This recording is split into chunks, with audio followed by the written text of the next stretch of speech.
Uzbekistan میں ہمارے سلسلے کے 15 بڑے بڑے مشائخ موجود تھے. ان میں ایک حضرت خواجہ عبدالخالق غیزوانی رحمۃ اللہ علیہ، پھر ان کے بعد ان کے خلفاء، پھر حضرت خواجہ بہاؤالدین نقشبند بخاری رحمۃ اللہ علیہ، پھر حضرت خواجہ احرار رحمۃ اللہ علیہ، اور حضرت خواجہ باقی باللہ رحمۃ اللہ علیہ.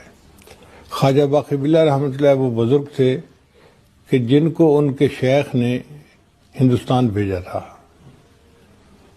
اللہ کی طرف سے ان کو اشارہ ہوا تھا تو انہوں نے خواجہ باقی باللہ رحمۃ اللہ کو یہ کہا کہ آپ لوگ وہاں جائیں اس سلسلے کی اشاعت کے لیے، اور وہاں پر ایک بڑے بزرگ آپ سے بیعت ہوں گے. تو حضرت خواجہ باقی باللہ رحمۃ اللہ سمرقند کے رہنے والے تھے. وہ سمرقند چھوڑ کر وہاں سے دہلی تشریف لے گئے. تو دہلی میں امام ربانی شیخ احمد سرہندی مجدد ثانی رحمۃ اللہ ان سے بیعت ہوئے، اور پھر شیخ احمد سرہندی کی وجہ سے یہ سلسلہ پوری دنیا میں آگے خوب پھیلا. مگر ان کے شیخ خواجہ باقی باللہ رحمۃ اللہ علیہ تھے.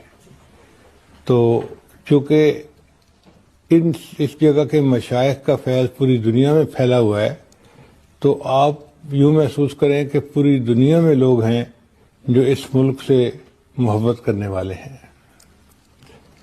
مجھے اللہ تعالیٰ نے دنیا کے تقریباً 50 سے زیادہ ملکوں میں سلسلے کی وجہ سے جانے کا موقع ملا. امریکہ بھی دیکھا، افریقہ بھی دیکھا، یورپ بھی دیکھا، پاناما بھی دیکھا. جہاں بھی اللہ نے مجھے توفیق دی، میں نے یہ بات دیکھی کہ وہاں پر جتنے نقشبندی حضرات تھے، ان کے سامنے جب یہ تذکرہ آ جاتا تھا کہ میں نے ازبکستان دیکھا ہے، تو وہ مجھ سے بار بار پوچھتے تھے بخارا کیسا ہے، سمرقند کیسا ہے، وہاں کے لوگ کیسے ہیں، وہاں کی باتیں ہمیں سنائیں. تو پھر مجبوراً مجھے ایک کتاب لکھنی پڑی، لاہور سے تا خاک بخارا و سمرقند. یہ علامہ اقبال